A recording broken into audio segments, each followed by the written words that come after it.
এখন বাজে সকাল 6:30। সবাই চলে এসেছে গঙ্গা থেকে। এখন যা বেরোনো হবে, এই যে গুরুদেবকে সঙ্গে নিয়ে বেরোনো হবে। এখন সবার বাড়ি বাড়ি যাওয়া হবে। তো নগর কীর্তনের জন্য বেরিয়ে আছে।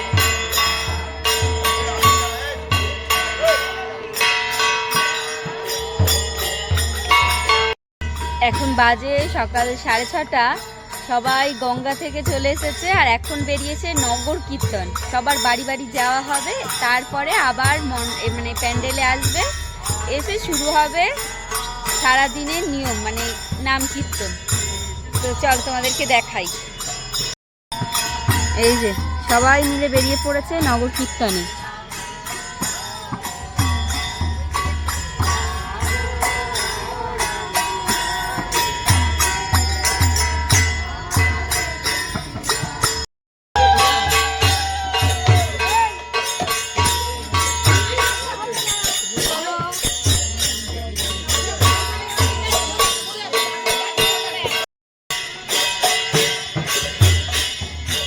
কি নিয়ম আছে কাকি?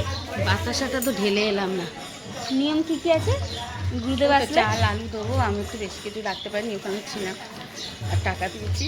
আর বাতাসা দেবো, থালাটা তো নিই আসো।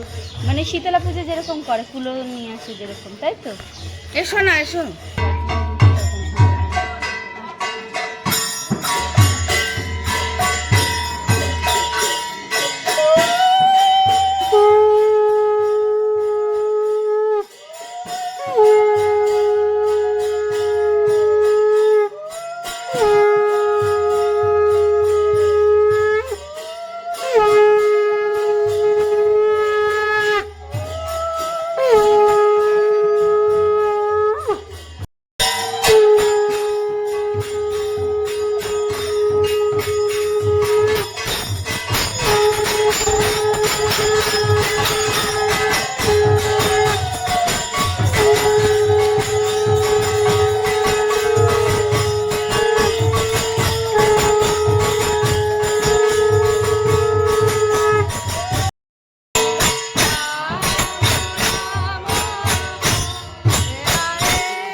এখন বাজে সকাল প্রায় 11টা মতন। আবারও রেডি হয়ে বেরিয়ে পড়লাম।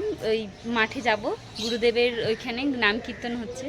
তো কাকিমা এসছে কন্টেনার নিতে, কারণ ওখানে ভোগ খাবে, সেই ভোগের প্রসাদ নেবে। তো তাই দাঁড়িয়ে আছি কাকিমার এখানে। তো চলো যাওয়া যাক।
সকাল 11:30টার সময় আসার পর এখানে ভীষণ সুন্দর নাম কীর্তন, বাতাসা লুট, তার সাথে ভীষণ সুন্দর সুন্দর মন ছোঁয়া গান ভগবানের। তারপরে চলে এসেছি এখানে লাইন দিতে। এখানে গুরুদেবকে প্রণাম করা হবে, ভিতরে সকলে মিলে যাওয়া হবে এক এক করে। তার সাথে দেয়া হবে এখানে গুরুদেবের যে মালসা ভোগ, সেই মালসা ভোগটা সবার হাতে তুলে দেওয়া হবে। তো সেটা নিয়ে চলে যাব খিচুড়ি ভোগ খেতে। চলে এসেছি, এখানে দেবে গুরুদেবের ফুল, আর তার পাশ দিয়ে গিয়ে আমরা এখন নেব সাবু মাখা আর তার সাথে মালসা ভোগ, ভোগের প্রসাদ। তো চলো যাওয়া যাক। এখন বাজে বিকেল প্রায় 4টে, এখনও পর্যন্ত প্রচুর ভিড়। মানে বড়নগর পুরো এরিয়ার মানুষ এসেছে এখানে ভোগ প্রসাদ খেতে। আমি এবং কাকিমাও চলে এসেছি এখানে ভোগ প্রসাদ খেয়ে যাব বাড়ির উদ্দেশ্যে। এখন বাজে প্রায় 4টে মতন। গুরুদেবের প্রসাদ ভোগ প্রসাদ নেওয়া হয়ে গেছে, খিচুড়ি খাওয়া হয়ে গেছে। এখন চলেছি বাড়ির উদ্দেশ্যে। তো কেমন লাগলো কমেন্টে জানি। তো চলো ট্রেন ধরা যাক। কাকিকে টাকা দিয়ে এবার যাচ্ছি নিজের বাড়ি। তো দুটো দিন বেশ ভালোই কাটলো।